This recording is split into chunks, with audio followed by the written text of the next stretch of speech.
চট্টগ্রামের পটিয়া উপজেলার হাইতগাঁও ইউনিয়নের হংসীপাড়া এলাকায় আদালতের স্থিতাবস্থা আদেশ অমান্যের অভিযোগে উত্তেজনা বিরাজ করেছে। বিরোধপূর্ণ জায়গা দখলকে কেন্দ্র করে যে কোনো সময় অপ্রীতিকর ঘটনার আশঙ্কা করছেন স্থানীয়রা। জানা গেছে, এলাকার বাসিন্দা আনোয়ার হোসেন অতিরিক্ত জেলা ম্যাজিস্ট্রেট আদালত চট্টগ্রামে ফৌজদারি কার্যবিধির 145 ধারায় একটি মামলা দায়ের করেন।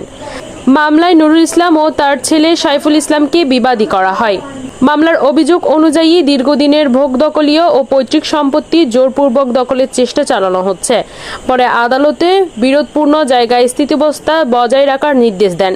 অভিযোগ রয়েছে, আদালতের এই নির্দেশ উপেক্ষা করে বিবাদী পক্ষ বহিরাগত লোকজন নিয়ে ঘটনাস্থলে গিয়ে মাটি খনন, নির্মাণ সামগ্রী জড়ো এবং জায়গা দখলের চেষ্টা চালায়। এ সময় স্থানীয়রা বাধা দিলে এলাকায় উত্তেজনাকর পরিস্থিতি সৃষ্টি হয়।